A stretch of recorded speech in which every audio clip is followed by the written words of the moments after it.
Shalom, brothers and sisters. Once again, S.F.I.A Foundation Israelite Academy bringing you another lesson. This lesson is going to be concerning cursing, okay? Many brothers and sisters is offended by certain words, as Solid Foundation, when we go out, we preach, we teach, we edify our people, the blacks, Hispanics, and Native Americans. Many individuals that may look at the videos of Solid Foundation Israelite Academy, they will say that the videos contains vulgar language, the videos, are edifying, but however, the vulgar language is the part that many individuals tell others that is disturbing. They would say, Shabar, Judah Israel, when he goes out, he does great lessons, but I just can't get with the cursing thing. I can't get with the cursing part. Brothers and sisters, I'm going to do this, and I'm going to do this only once. You need to understand what curse word is, okay? And maybe I should have been done this video, but I didn't, so I'm doing it now. So when you view my videos concerning Solid Foundation Israelite Academy, not only my videos, there's many other accounts outside of Solid Foundation Israelite Academy, whether it's IUIC, Israel United in Christ, whether it's ISUPK, FOPE, HODC, HOI, many camps outside of Solid Foundation Israelite Academy. You're going to come across Hebrew brothers, saying things, that many of you may find offensive, but it's really not what we would call cursing today. But it's not. It's just, I would like to refer to what they would call modern day cursing today as unusual language, but we will go over this, dealing with curse words. So the title of this lesson is going to be Understanding the Differences Between Cursing and Profanity. You need to understand the difference between cursing and profanity. So what is the difference? Because a lot of people have been led to believe, things in this nature like, fuck, bitch, shit. A lot of people have been led to believe that those are cussing words. Even when you zoom in, you can see right here, starts off with F-U-C-K, pecker, going all the way down, just going all the way down. Many of you have been led to believe that these are curse words, but these are not curse words. Also, dealing with the Christian church,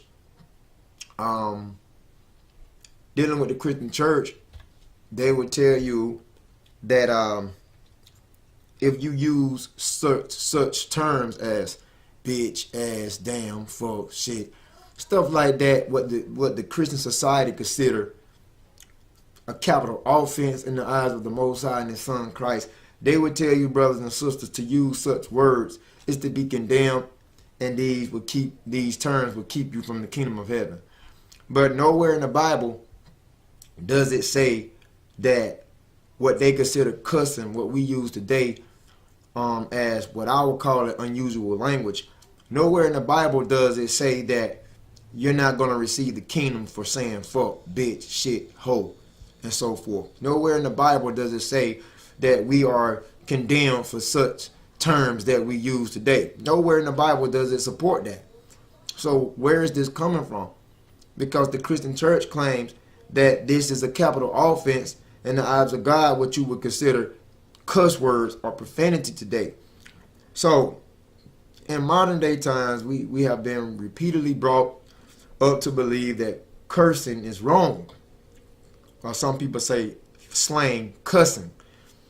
But we can all agree that it is sometimes offensive to ones without understanding. Sometimes it can be fun, it can be funny, you know, or even sometimes common, right? And oftentimes it can be overlooked and not even cared about.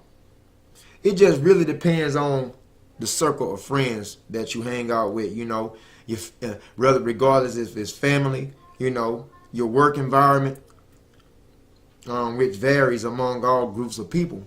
So, however, it is safe to say, if not all, people have cussed what they consider profanity today. We're going to show you the real deal behind it. But what we use today, what most people consider for profanity or curse words, everyone has did this in their lifetime. Whether even if they have not done it, they are thinking about doing it or on the verge of doing it, man. Everyone has what they would call cuss before. Definitely the majority has at one time or another. So the bottom line is that they are only words. Consider that. They are only words. They can be used according to your environment, man. Now, if a brother or sister may not have that understanding behind, you know, curse word, if they might not have the full breakdown behind what many people consider profanity or cuss word today, you might not want to do that for the sake of your brother or your sister until they get the 100% full edification behind the differences between cursing or what they would call profanity. All right? But you got to understand that these words, what they would consider vulgar language, all has an origin. They started and they go back to something, and it's never nothing bad. Okay, like motherfucker, MF. That goes back to on the plantation during the times of chattel slavery. You know, the little black babies that the black slave mothers produced, right? The slave master would have his daughter to go out and select one of those little black babies and bring that little black boy among the house of the slave owner, and she would play with that little black hand baby like a baby doll, you know. Okay, and that's where the term playboy came from, right? And also, like I was saying, motherfucker, when the slaves took a black male slave and made him have sexual relations with his own mother to produce more slaves, because slavery was big business. And then they would mock the guy, the black slave boy, they would mock him for having him forcibly to have sex with his relatives, definitely his mother. The slave owner would say that he's a motherfucker, man, because he had sex relations with his own mother. So, you know, a lot of stuff, man, goes back to the plantation. But even if you do your origin on these cuss words, what they would consider cursing, if you do your origin on them, man, just look at the etymology where these words derive from. They're not bad, and they're not going to cancel you out from the kingdom. They're not going to keep you black, Hispanic, and Native Americans from the kingdom. So just consider that, man. People have this misconception that the Bible says that cussing is a sin. They say that it's a sin. However, it's nowhere in the Bible, man, does it say that. So also, if we look at the original definitions of the words we consider to define cussing, we will see that the words originally did not mean what we claim them to mean today. All right. So let's get into the scriptures now. We're going to get into the scriptures. But I wanted to go over that. Now you can see on the left-hand side, fuck, pecker, poontang, queef, boner, felch, jizz, you know, mange, click, rim job, cum, spooge, hand job, dildo, blow job, spegma, pussy, nutsack, balls, twat, cunt, prick, piss, hard on, tits. You know, all these terms, these are not bad, man. And I'll explain. Okay. I will explain. Even if you go right here, blowjob, all the way down, all the way over here, man. You know, we even have some on the far right hand side over here. All these words. Just take a good look at all these words. They're nothing but words.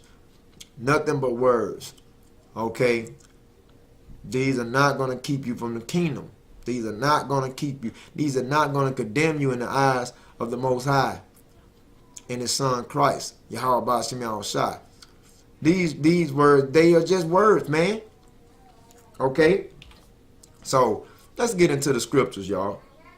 To show you what they consider cuss words is not really what we look at it as today. So, the difference between curse and profanity.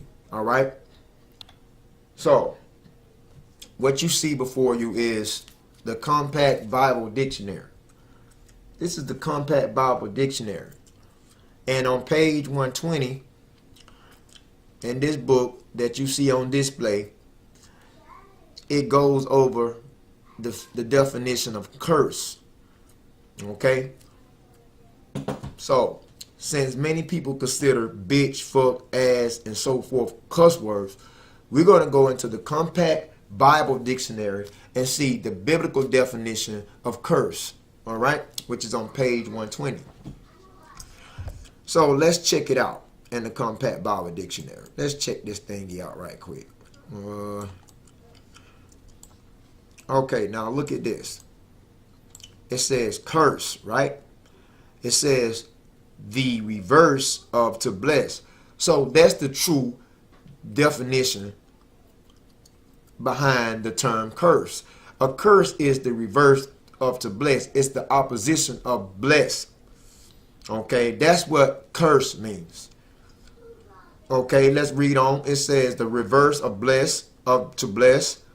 On the top of the page, it says on human level, to wish harm or catastrophe. You know, on the divine, to impose judgment. So, you know, as you can see, curse, that's the reverse of to bless. Like when someone casts roots on you. You know, roots, or someone casts a hex or a spell. That's in the reverse of to bless. That's the opposition of bless. So that's truly the biblical definition of curse, man. All right? So when you using bitch, shit, fuck, ass, goddamn, whatever, when someone says, ooh, you are using cuss words, are you really casting roots on someone? Are you really wishing, you know, misfortune upon someone, or using divination, divination, or casting a hex on someone? No.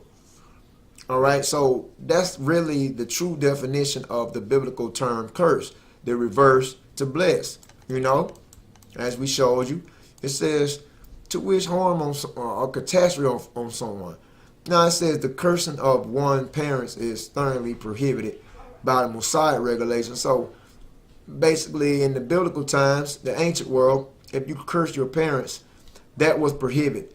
That child, whether it's, you know, boy or girl, was to be put to death. But it was not cursing your mother and father, as today they would consider as you saying, get the fuck out of my face, or the hell with you, or goddamn you, or, you know, you acting an ass, and so forth. That wasn't on that level of cursing. You know, back then it was on a level as far as we seen to reverse to bless. You know, wishing misfortune upon someone, or using enchantments, or divination.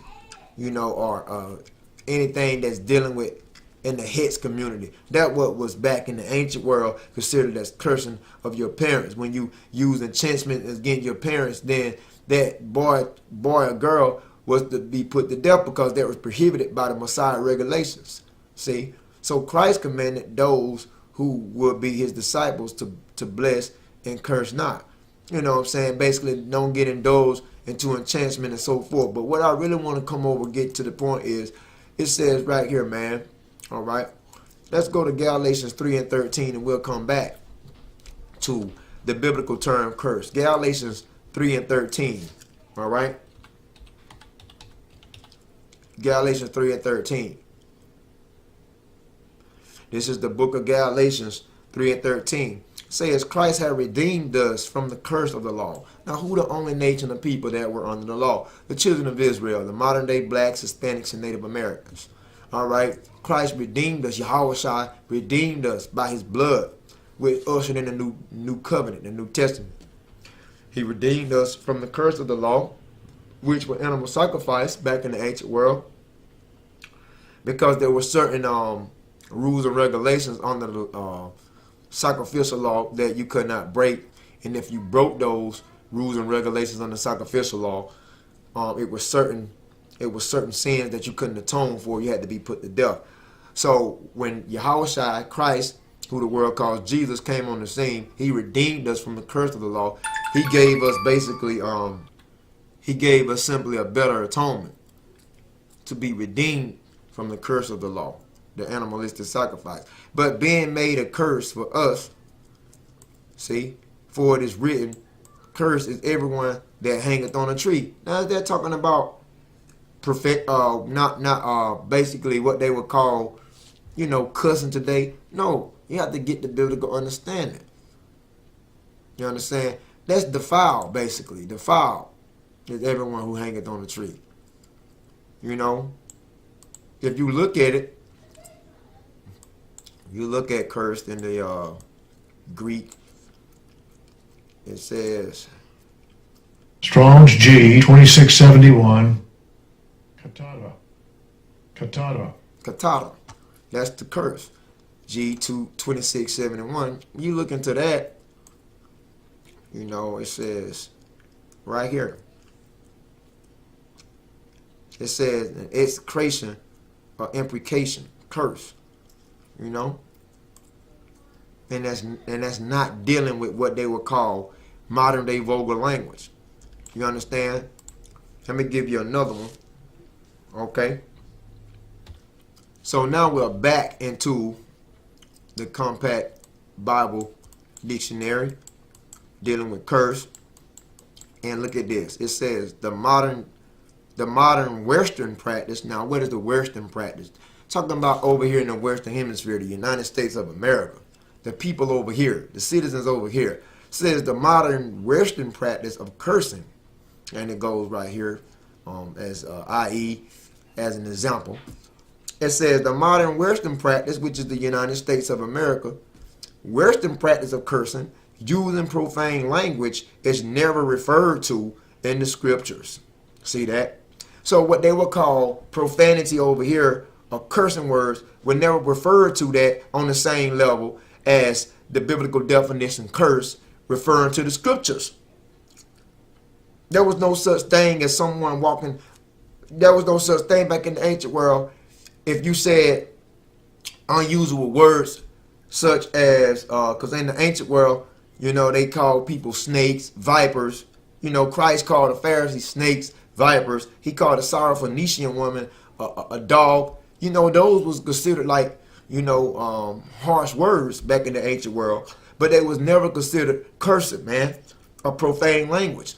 You understand? Like they consider ass, bitch, dick, and all this stuff today. You understand? So this was never referred to in the scriptures as cursing or profanity. You understand? That's why the Western world have a misunderstanding, man. All right? So when you look at this number of times every curse word is said, it's not even curse words. These are just terms, words, man.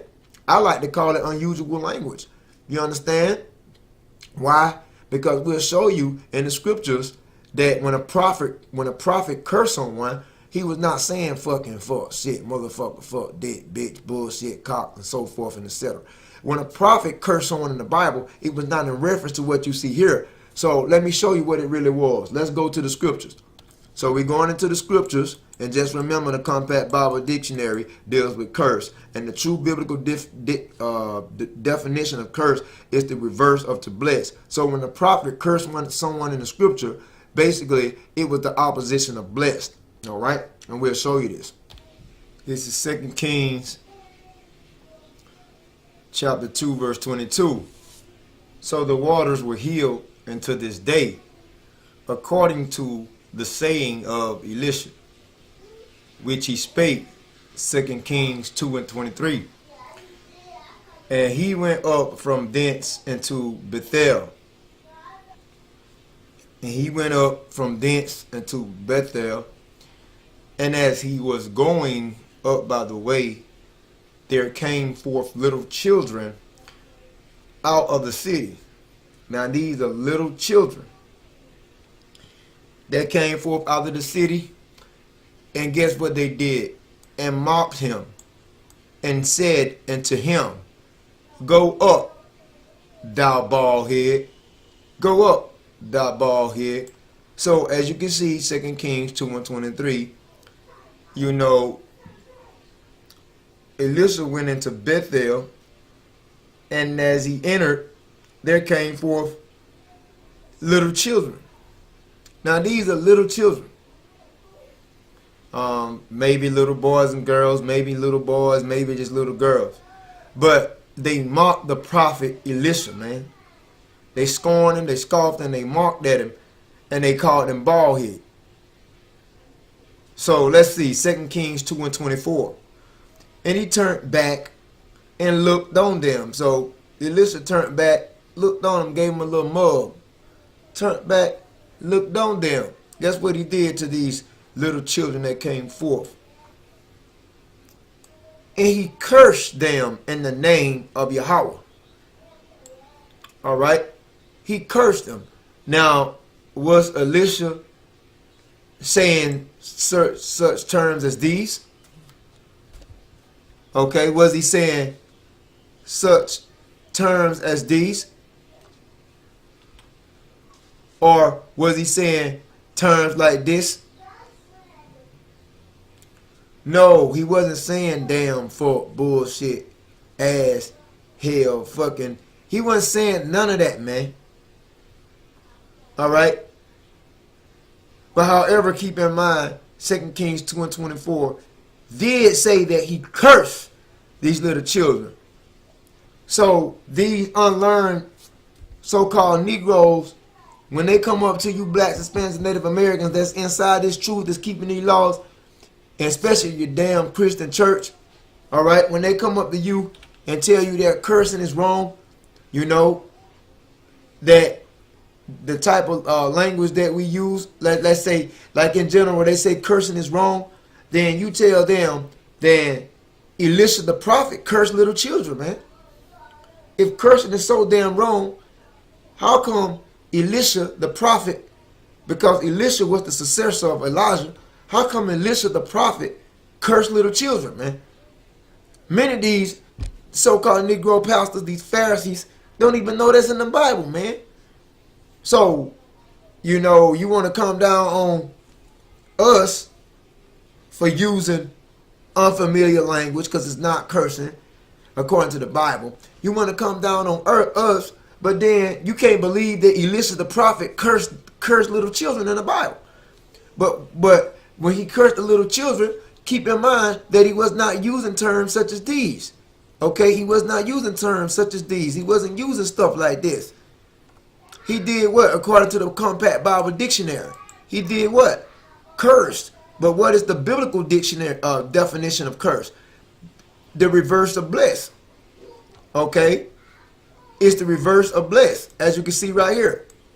And it says, on the human level, it's to wish harm. See? Or catastrophe. So to wish destruction, to wish misfortune, to wish catastrophe on a certain person. That's what Elisha did. And they called that in the Bible cursing. However, it did not refer to what you see here. It did not refer to such terms as this. So, curse in the Bible is the opposition of blessing. To damn someone, as you can say it's this one right here. To damn someone. Okay? To damn someone. So when you say God damn, you actually telling the powers to damn a particular person.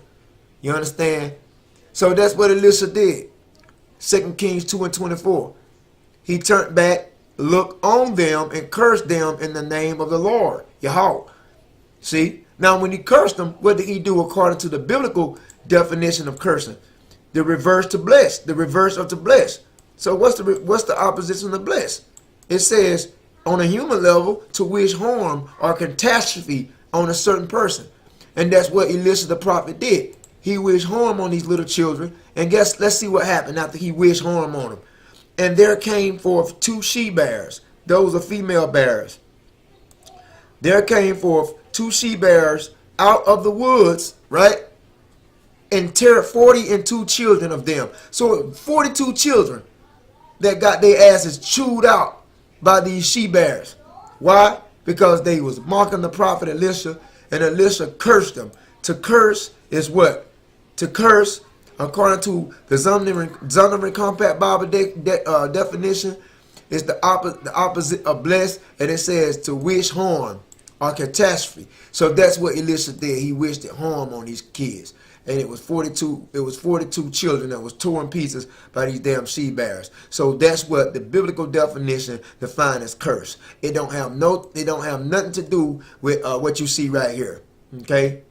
Nothing to do with that. All right? So you have to understand what curse is. Now I know some would say, well, what about profanity? What about profanity? Wait a minute, before we get into the term profanity, we need to show you another book, chapter, and verse where you had another prophet who cursed. So let's go into Nehemiah. All right, we go into Nehemiah 13:23, and we'll show you that Nehemiah the prophet, he cursed. All right, watch this. Nehemiah 13:23. In those days I saw Jews, okay, you so-called modern day Negroes, you so-called African Americans today. I saw Jews that had married wives of Ashdod in Ammon and Moab. So basically, Jews had married African women, Ammonites, Japanese women, Moabites, Chinese women.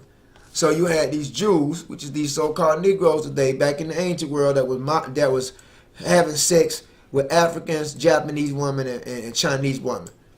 And there was a law in Israel saying that we could not intermingle with other nations, that we are to keep the holy seed among our nation as the children of Israel. So you had these men that went out and married these strange wives of these other nations. Let's see what Nehemiah said concerning the matter. Nehemiah 13:24. And their children spake half in the speech of Ashdod, meaning that when these Jews basically went off and married these heathen women, when these heathen women conceived and brought forth children, their children spake half in the speech of Ashdod, basically the Phoenician language, the Phoenician language, and could not speak in the Jews' language. You know what I'm saying? So even though Phoenician is, like a couple steps away from Hebrew, but like I said, their children spake half in Ashdod and could not speak in the Jews' language, meaning they couldn't speak Hebrew. You understand? It said, because there's confusion, man. But according to the language of each people. Now, Nehemiah 13:25. Now, let's see. And I contended with them, and what Nehemiah did, I cursed them. So once again, there we have it again. There you have another prophet in the Bible cursing people out. Now, we showed you Elisha the prophet. He cursed 42 children. Now you have Nehemiah cursing out the Jews. But was it in relation to here? Was it in relation to this? Bullshit, bitch, hell. Was it in relation to that? Just ask yourself that. Nehemiah cursed the Jews, but did Nehemiah say such terms as these? Huh? No. Okay. Once again, the biblical definition of curse in the Zondervan Compact Bible Dictionary. Be sure to get the Zondervan Compact Bible Dictionary. Curse is the reverse of bless. It's on the other side of bless. Is the opposite of bless. On the human level, to wish harm or catastrophe. On the divine level, to impose judgment. So that's basically what Nehemiah was basically doing for the rebellious Jews that went out and married strange women of other nations. Nehemiah did basically impose judgment on those Jews, which right here. And I contended with them, I cursed them. What do you mean when he cursed them? Pursuant to the Zondervan Compact Bible Dictionary. On the divine level, because Nehemiah was a godly man. And it says to impose judgment. To impose judgment. So Nehemiah was telling these Jews for marrying these strange wives, for taking upon these heathen women, that basically he continued with them by telling them that judgment was coming on them, man. And to impose judgment on someone is to curse someone. Also, curse, referring to the biblical term, is to wish harm or catastrophe on someone, like a hex, or like the cast roots on someone. But it never referred to what you see right here. It never referred to such terms right here. You know, nuts, cock, dick, pussy, balls, you know, and stuff like that. You know, over here, as you can see over here as well, butt, fuck, butt, crack, butt, face, bullshit, dipshit, ass, that, asshole. It never refers to any of this, okay? Cursing in the Bible, when you come across prophets cursing in the Bible, then it goes back to the biblical definition in the Zondervan Compact Bible Dictionary that basically speaks of the reverse of to bless. 9 times out of 10, when the prophets curse particular people in the Bible, it was to wish harm or catastrophe on someone. If not on the human level, on the divine level, it was to impose judgment on someone. Okay, but it was never what, you know, we consider cursing today. And as you can see for yourself, because it says in the yellow, once again, says the modern Western practice of cursing, using profane language that they consider it to be. See, it's never referred in the scriptures. See that? So what we use as unfamiliar language today, when we use like shit, hell, damn, ass, son of a bitch, we use stuff like that. They never refer to that in the scriptures, man, as profane language, as you can see right here in the yellow.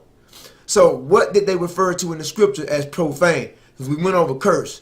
Now we're going over profane. What did they define in the scriptures as profane? Let's see. So now we are in the Zondervan Compact Bible Dictionary once again, and we're looking at the term profane. And this is on page 476. So when it speaks of profanity, what does it mean? Let's go into it. You know, we're going to look into it. This is page 476. And the 476, as you can see in the Zondervan Compact Bible Dictionary, it says profane. Now it says to desecrate or to defile. Now it's going to give you examples like what to desecrate or defile. What makes you profane? Such things as the altar, you know, like a temple. You go into a sacred temple and you defame the temple, you discredit the temple, that's profanity.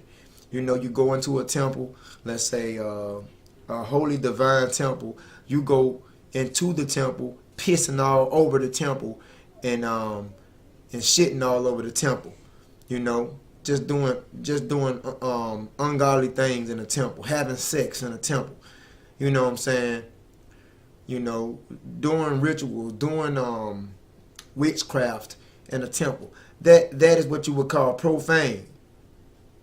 You know, it says also the Sabbath day, concerning the Sabbath day. That's determined by the new moon, the Sabbath, the holy Sabbath. You know, when you don't keep the Sabbath, you profane the Sabbath. How do you profane the Sabbath day? Because the Most High said 6 days man shall work, but on the 7th day, that's the day he should keep holy, man. You know, so how do you profane the Sabbath day? By cooking, because you cannot buy, cook, clean, or sell on the Sabbath. So if you choose to buy, cook, clean, or sell on the Sabbath, you profane the Sabbath. Now, is that in response to using what they would call profanity today, such as bitch and all this type of stuff. If that is that in basically is that in relations to this, you know, is that in relation to that as profanity? No, that's not profanity. All right, we know shows you that's not profanity. The biblical description of profanity is to take something holy and treat it with contempt, man. To discredit or defame something that's holy. You know, like the altar, dealing with the priesthood, dealing with the temple, dealing with the Sabbath, the sanctuary, see? You know, also Yahweh, dealing with his name and his sons, Yahweh Shai, who they call Jesus Christ.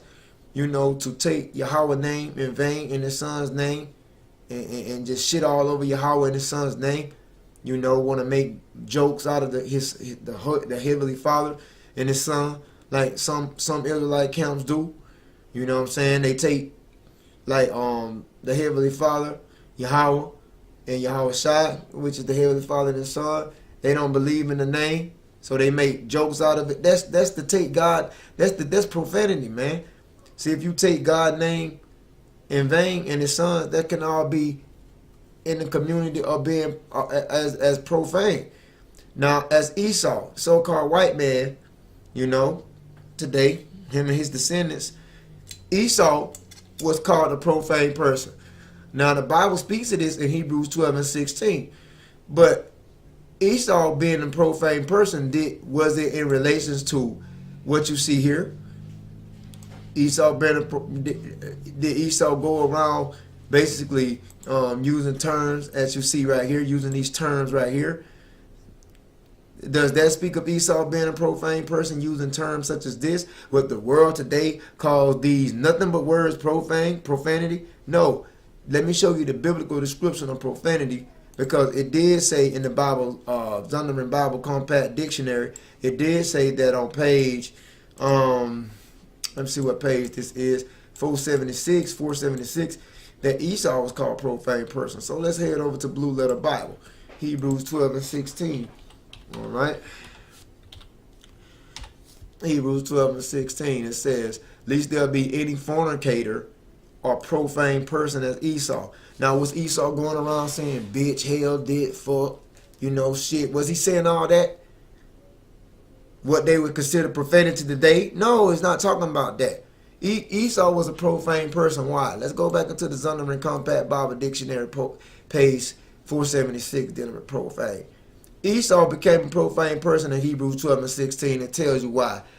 Esau was a godless and an unholy person, man. Why? Because his birthright, Esau sold his birthright. You understand? That birthright was not supposed to be sold. You know, that was you know, an inheritance. You know, the Messiah would come through that birthright and bless the holder and the descendants of that birthright. That birthright, you being receiving the birthright as the firstborn child, the rights as the firstborn child, was not to be taken lightly, man. But Esau didn't give a damn about the birthright. You can read about that in Genesis 25th chapter. Esau didn't give a damn about the birthright, and he sold the birthright for a damn pottage of soup, man. You understand? And that's like going and selling your wedding ring, trading your wedding ring in for like a 5-cent piece of candy, man. So anytime you discredit something that's holy, anytime you basically discredit something that's holy, criticize something that's holy, or degrade something that's holy, that's called profanity. You know? So your Christian church don't know about the etymology and the true breakdown behind curse and profanity. They don't know a damn thing about that because they too busy, you know, sucking and cooning, man, in these churches. They don't know about the real breakdown behind the difference between curse and profane. They don't know about it. So they want to try to come down on us, you know, for using unfamiliar language that is unfamiliar to the ears of most people, that cause most people to become sentimental and sensitive. You understand? That disturbs most people because they don't understand the analysis on the difference between cursing and profanity. Because they don't teach you a goddamn thing in the Christian church. Now, what about goddamn? I just said that. They would actually say that's part of a curse word. You understand? They'll say that's part of a curse word, but is it? Let me show you in the Bible. Okay, 2 Timothy 2:10 talks about unbelievers in the last days, of you blacks, Hispanics, and Native Americans. You don't want to accept that you're an Israelite, keep God's laws, statutes, and commands. All right, it says, and with all deceivableness of unrighteousness and them that perish. Why? Because most of you blacks, Hispanics, and Native Americans, they receive not the love of the truth that they might be saved. You don't want this truth. You don't want to accept that you're Israelite, blacks, Hispanics, and Native Americans. You don't want to drop down the customs of America. You don't want to get rid of the holidays and your birthdays and the anniversaries and all this bullshit that America has seduced you. You don't want to get rid of that. You still want to be a part of that. You know what I'm saying? You don't want to let go Christianity, all these religions and denominations. You still want to go to that damn church on Sunday instead of keeping the Sabbath. This is talking about you wicked ass blacks, Hispanics, and Native Americans that don't want to repent, man. Says because they all receive not the love, because they receive not the love of the truth, that they might be saved. You reject the truth when we try to give you the truth. It says 2 Thessalonians 2:11, right? It says, and for this cause, God shall send them a strong delusion, because you wicked ass blacks, Hispanics, and Native Americans, just because you turned down the truth on the behalf of you being an Israelite, when we edified you and expound on that we are the true Jews according to the Bible, most of you niggas didn't even believe, and because your unbelief, the Most High gave your minds over, He gave you over to desire whatever you will in those goddamn Christian churches. And that's called a strong delusion. He gave your mind over to keep on serving and praying to white Jesus. That they should all believe a lie, because everything in Christianity is a goddamn lie. All right? 2 Thessalonians 2:12, that they all might be damned. So damn is in the Bible. What the hell y'all talking about, man? So what the hell the Christian church is talking about, man? So when we say God damn, that we telling the Most High, which is Yahweh, or the Elohim, the powers, which is God, we telling God to damn that particular person for being wicked as hell. Like we say, God damn all you Christians. All right?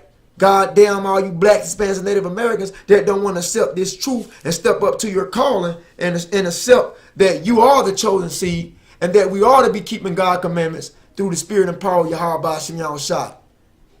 God damn each and every one of you that don't submit yourselves to this truth. Is that wrong for us saying that? No, because it's in the Bible, right?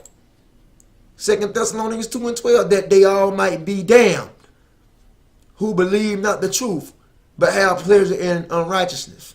Now, another thing people say, when we say, we tell these females, put some clothes on, dress in modest apparel, stop showing your ass. Stop showing your ass. They'll say, oh, he cursed. But that's in the Bible too. You understand? That's in the Bible as well. These just Bible references, book, chapter, and verses to show you that ass is in the Bible. It says that Abraham rose up early in the morning, saddled his ass. Now, what is ass? Let's go into it. All right? Let's go into the Hebrew Concordance 2543. All right? Strong's H 2543. Chamor. Chamor. And the form just below that, Chamor. Chamor. Chamor. Chamor. And that's ass. Now, what is that in the Hebrew? 2543. It says he, ass, and it goes back to a he ass, which goes back to a donkey, man. All right? That's what that is. A male ass. That's a donkey. And, as you can see right here, it says southern countries belong not only to the wild ass, but also to the common or the domestic ass, from which it's called in Spanish. So you can see that's a donkey, man. So when we tell you sisters to put on some clothes and dress in modest apparel and stop showing your ass, basically what we're saying, going back to the Hebrew, is stop showing your kamor. You know, stop showing your kamor. Stop showing your ass. Now what they call ass, which is a donkey, what they call that for short? They call it donk. Badonkadonk. Pop that donk, shake that donk. Donk is short for donkey, which goes back to ass, which goes back to kamor. So that's in the Bible, man. So you goddamn Christians are in again, man. You understand? You don't understand the analysis of the to curse or profane concerning the scriptures. You don't understand, man, and you never will until you get out those Christian churches, man. All right. So I can be here all day with this lesson, but I'm not gonna be here all day with this lesson because there's really nothing else to talk about. You understand? Okay, so you need to understand. You might come across certain words like this in the Bible too, like swear. You know, I swear I didn't do this. I swear I didn't do that. You know, I swear to God on my grandmama's grave. You know, we say that a lot. What swear means? Now, therefore, swear unto me, here by God, that thou wilt not deal falsely with me. So, in Genesis 21:24, it says, and Abraham said, I will swear. So, when we say that we would swear, everyone says, ooh, but Abraham swear in the Bible, and no one talks about that. What is swear in the Bible? Let's see what swear is. Swear is. Because you're going to get the understanding tonight. Hebrew 76 and 50, which is Shavah, which means Shavah or Shabbat, okay, which means in Hebrew 76:50, which means what? It says to swear, to take an oath, to make a promise. You know what I'm saying? So when you say, I swear to God I didn't do it, I swear on my grandmama's grave, you might have an old lady or something, your wife, I swear to you, baby, to be the best man I can be, you know. Basically what you're saying is you're taking an oath. You're saying, I promise to God. You know, to swear to God is to promise to God. You understand? I swear, baby, I love you forever. That's you promising her something.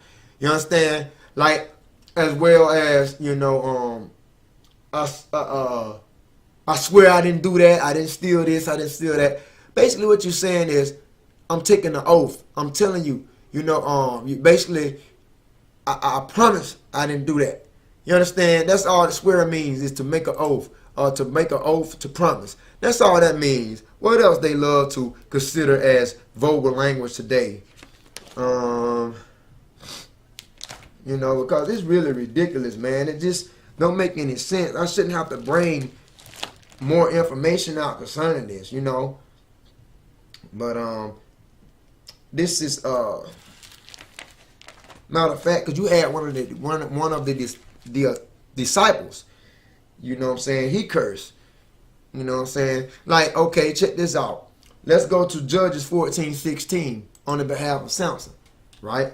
So we'll go to Judges, you know, 14:16 on the behalf of Samson, you know. Now, this is on the behalf of Samson. Judges 14, let's go back a verse. Judges 14, let's go down to verse 16. Let's see what's going on here. Judges 14:16. And Samson's wife wept before him and said, Thou dost but hate me and love me not.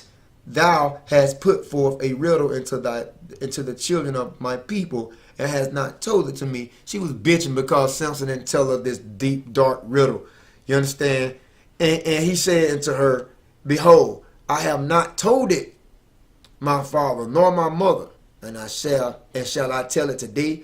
So Samson was telling this bitch, you understand? Basically, what the hell makes you think that I'm going to tell you this riddle? I haven't told it to my mother or my father. And then, like I said, she still continued to weep. Judges 14:17. and she wept before him 7 days. This bitch crying for 7 days because Samson won't tell her a goddamn riddle. Like most of you so-called Negro women today do. You do that same shit today. You so-called Negroid woman. You know, you daughters of Zion. And you Hispanic and Native American woman. So she wept for 7 damn days. That's too much damn days to be crying and bitching about your husband won't tell you a damn riddle. You know, and it says, while their feast lasted, and it came to pass on the 7th day that he told her. Now Samson said, man, let me shut this bitch up. You know why? Because he told her, because she laid so upon him. She kept bitching for 7 days, man. Just like you blacks, Hispanics, and Native Americans today. Just like you women do that today to these black, Hispanic, and Native American men. You understand? It said, and she told the riddle to the children of her people. You understand? Judges 14:18. And the men of the city said unto him on the 7th day before the sun went down, what is sweeter than honey? And what is stronger than a lion? And he said unto them, if you have not plowed with my heifer, ye had not found out my riddle. So these men, right, found out the riddle that they couldn't find out. Why? Because that bitch went and told them. And guess what Samson called her? He called this woman a heifer, man. As you can see right there. Samson called her. He said, you basically you plowed with my heifer. What we would say today, you fucked around my heifer. You understand? So Samson called his old lady his heifer, man. You know, you wouldn't consider that vulgar language. If we call you so-called Negro, Hispanic, and Native American woman a heifer today, say, heifer, get out my damn face. Heifer, sit down.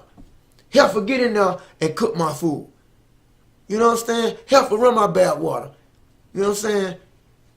You wouldn't find that offensive. You wouldn't find that, you know, you disturbing. You black, Hispanic, and Native American woman. So you got to understand, man. Samson called this woman a heifer, just like people today call their old ladies, you know, their wives. I hope you don't call your wives this, but most likely your old ladies, just like people today call them hoes and bitches. Back then, Samson called his old lady a damn heifer. Now what is that? A damn female cow, man. Female cow. You know what I'm saying? So Samson called that old lady a damn cow, man. And he was mad as hell because he told the riddle. And he said, you damn heifer. What we say today as blacks, Hispanics, and Native American to our women, we get mad sometimes and say, you know, especially brothers outside this truth, we say, you damn hoe, you stupid ass bitch. We say that today, man. You understand? So you got to understand, man, when we go out by the highways, the hedges, we not out there to speak in some effeminate voice. You understand? A lot of people can't receive these teachings. A lot of people can't receive the lessons of S.F.I.A. and many other Israelite camps. A lot of people can't receive these lessons. Why? Because they are too weak ass minded, and they don't understand because, you know, they too Americanized, you know, and they think we supposed to be effeminate and soft when we go out in these streets. They think we supposed to be like the Christian man in the church, speaking in this soft ass voice when we go out in these streets. But no, man, we go out in the streets and we lift up our voice like a trumpet. Why? Because we men. You understand? This is Psalms 120 and verse 7, okay? Psalms 120 and verse 7. You know, I am for peace, but when I speak, they are for war. Meaning your words are for war, man. You know what I'm saying? When you speak, your words are supposed to cut. You understand? Your words are supposed to be for war. You know? Hebrews 4 and 12. Our words are for war. Why? Because this is what they do. Hebrews 4 and 12. For the word of God, which is the Bible, is quick and powerful and sharper than any two-edged sword, piercing even to the dividing asunder of the soul and spirit and the joints and marrow. And it's a discerner of the thoughts and the intents of the heart. So when we go out, man, we ain't sparing y'all niggas, man. We crying aloud and sparing not. Like Isaiah 58 and 1 says, cry aloud, spare not, meaning we don't spare anyone's feelings. Your ass getting cut. If you in sin, if you breaking the commandments, if you're not doing according to what the Most High Yahweh Shai commands you to do, man, we gonna come down on you, man. You understand? We getting on your ass out here in these streets. So it ain't no time for this faggotism. It ain't no time for this homosexual Christian ass spirit to be on our man. You understand? Our words are for war, and they cut because we come out the Bible. You understand? That's what David said, man. All right. So I hope you understand that even John the Baptist, okay, like when we go in Matthew 3 and 7, this is Matthew 3 and 7. People did this back in the biblical time. What you would concern or what you would consider cursing and profanity, they did this back in the biblical times, man. Look at John the Baptist. But when he saw many of the Pharisees and Sadducees come to his baptism, he said unto them, O you generation of vipers, who have warned you to flee from the wrath to come. So back then, John called these Pharisees and Sadducees some damn, a generation of wicked ass snakes, man. You understand? He said, you generations of viper. Now you call someone a snake today and see how they respond. See if they're gonna respond like in any diligent manner, like any, righteous manner. They're not gonna respond like that. You walk up to someone and call someone a goddamn viper, a snake. Man, that's discrediting. They consider that discrediting or degrading a person today. John the Baptist did it in his time because he told the Pharisees and Sadducees that, man. You understand? So calling someone like a viper is equivalent to calling someone like an asshole, man. You understand? Matthew 3 and 7. Oh, you generations of vipers. Today we'll say you assholes, man. You got to understand the breakdown of difference between curse and profanity, man. Even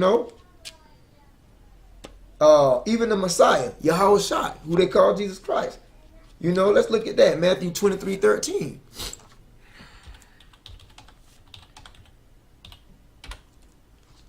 Matthew 23:13. But woe unto you, scribes and Pharisees. So this is concerning the scribes and Pharisees. This is what Christ said.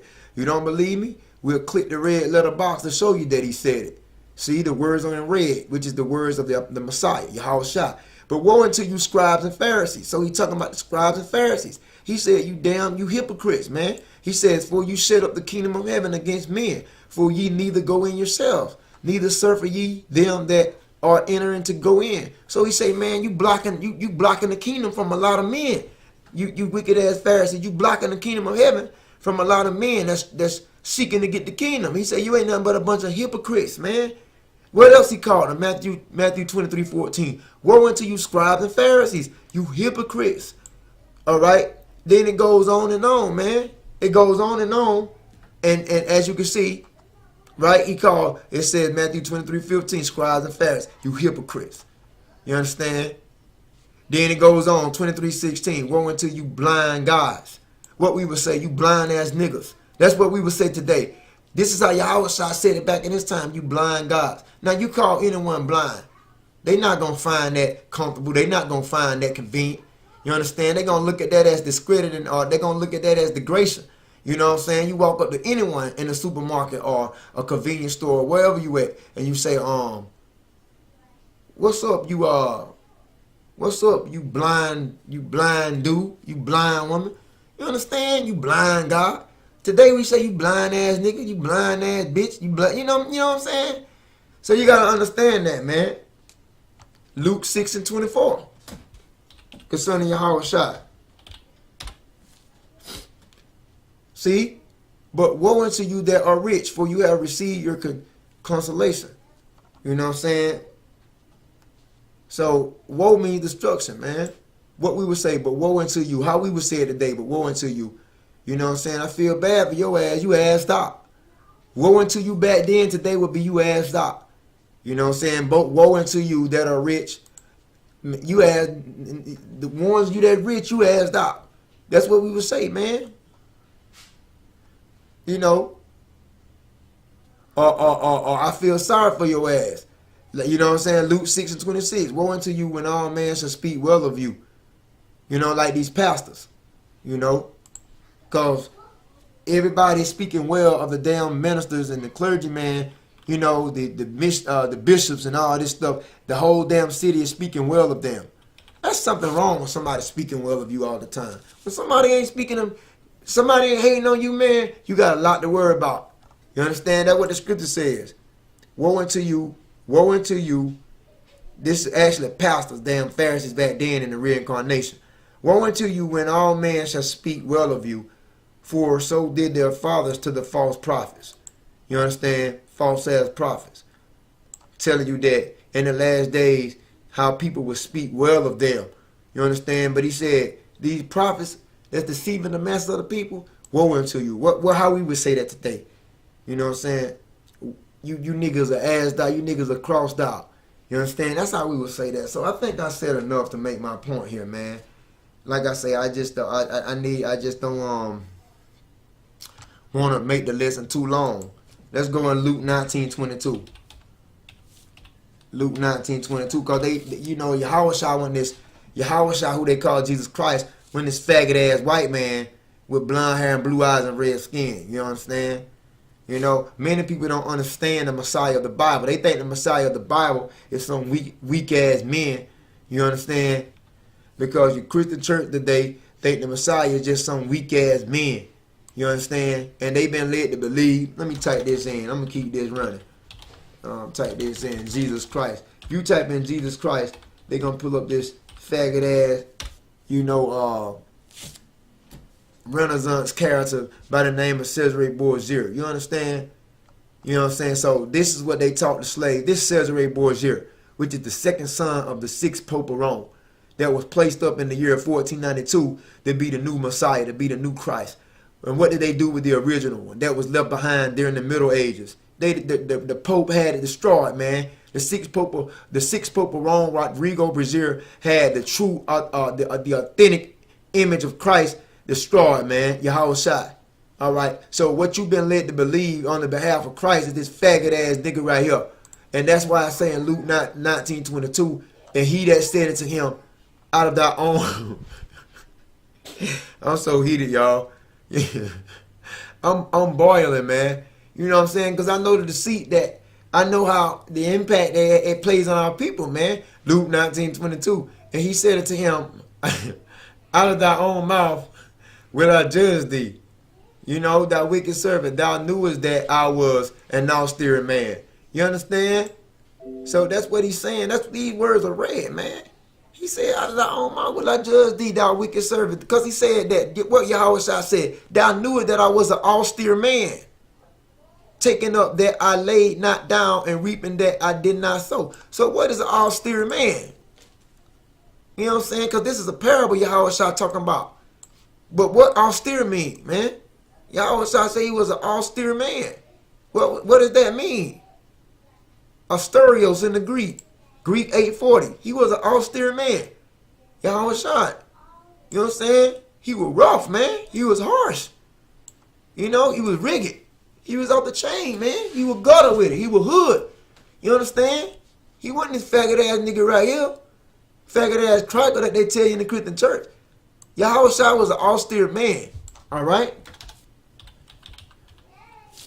Yahushua. Now let's see if he look like that faggot ass cracker Cesare Borgia. No, man. You see that? You see the difference? Yahushua wasn't playing any damn games, man. All right? That's why the scripture says he was an austere man. He was rough. He was rigid. You know, he was strict. You understand? This is Mark 7:27, right? I'm going to show you something else with Yahushua, because I'm going to click the red letter to show you that these are the words of the Messiah, Yahushua. All right, Matthew 7:27, okay? Now let's start right here. Not Matthew, but Mark 7:25. For a certain woman whose young daughter had an unclean spirit heard of the Messiah, and came and fell at his feet. So you had this bitch that fell down at the Messiah's feet, man. It said the woman was a Greek. So you can see that she was not a Greek by nationality, but she was Hellenized. You understand? She assimilated to Greek culture. 9 times out of 10, she was raised up in Greece. But her nationality, biblical nationality, was a Syro-Phoenician. Now, this was an African woman by nation. See what I'm saying? It says, and she besought him that this African, this damn Hamite, sought him that he would cast forth the devil out of her daughter, man. But Yahushua, who they call Jesus, said unto her, let the children first be filled. For it is not meet to take the children's bread. He's talking about the Jews, the Israelites. It's not the children's bread, the teachings, you understand? And all the holy covenants, everything that comes along in this Bible, man. The promises, the kingdom of heaven, you know, the covenants, the giving of the law. All this stuff is known as the children's bread. He said it's not meet to take the Israelites, the chosen people, the Jews, take my children's bread, you know, take these scriptures, the promises, and cast it into dogs. So Yahushua called this Syro-Phoenician woman, this Hamitic woman, this African woman, he called her a bitch, man. You understand? Because that's what a female dog is, a bitch. So Yahushua was a austere man. You understand? He really was. So I hope you can understand that when we go out by the highways, the hedges, to edify our people, we not out there, man, speaking in those soft ass tone. You know, we going in. You know, we giving you the truth, the whole truth, and nothing but the truth. So 2 Corinthians, let me get 2 more verses. This one and the last more verse. 2 Corinthians 11:6.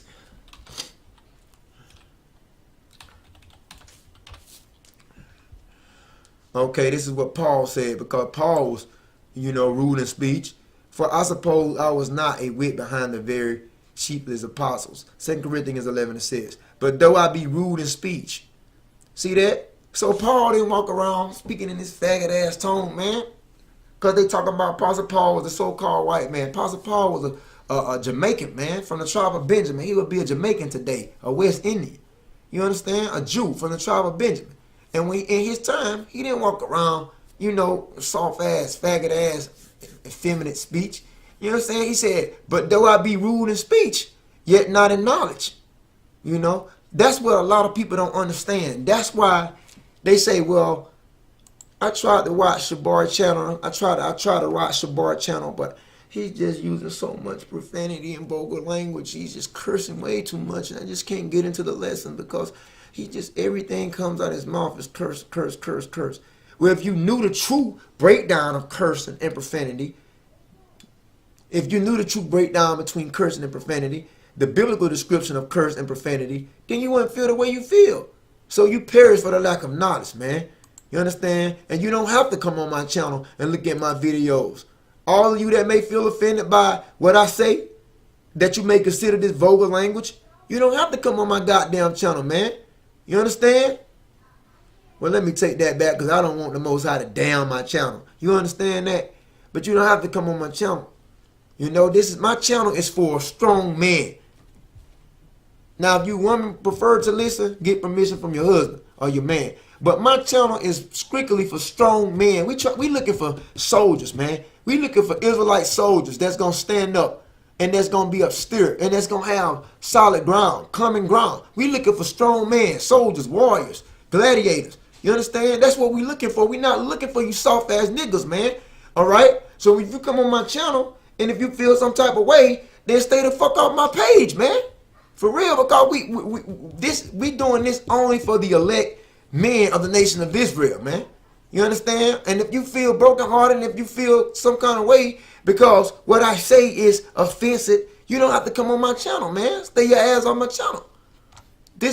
I'm not talking to you brothers that's down with this truth and sincerity and that's, you know, willing to step up to your calling as being Israelite men, you know, warriors, gladiators, being Israelite men and willing to step up to the calling. I'm not talking about you, man. That is my subscribers. Anybody that subscribed to my page, you know what I'm saying? And the ones that's following this truth. I'm not talking to you. I'm talking to you weak ass niggas, man. That's so damn sensitive. Alright? 2 Corinthians 11:6. But though I be rude in speech, yet not in knowledge, but we have been truly made manifest among you in all things. Paul said he was rude in speech, but nobody don't talk about him in the church. You understand? Paul said he was rude in speech. What rude means? It's not anything concerning a moderate. Paul's rude, but nobody don't talk about how he was rude in his speech in the church. You understand? But then these wicked ass niggas want to come down on the prophets that's keeping the laws in sincerity just because they speak roughly. You know? So I hope you brothers and sisters were edified. I think I just pretty much don't say everything I can say. You know, I really believe I don't say it everything. One more, because I said I was going to get one more. Matthew 11:6. I'm closing out with this. Blessed is he whosoever shall not be offended in me. Okay. So these are the words, or Yahushua, who they call Jesus Christ. He said, blessed is he whosoever, that man, woman, or child, whosoever shall not be offended in me. If you can look past the unfamiliar language, what we would call it today, if you can look past what they would call the vulgar language or the profanity or the cursing, which we know the true breakdown of that concerning the Compact Bible Dictionary, if you can look past that and you can perceive this knowledge, this truth, how blessed are you brothers and sisters, man. So Matthew 11:6, blessed is he whosoever shall not be offended in me. If you get offended by what we say, then obviously this shit ain't for you, man. You understand? So, on the behalf of Solid Foundation Israelite Academy, once again, this was a tough lesson. But like they say, real love is tough love, right? Shalom, brothers and sisters. Keep the faith. Peace.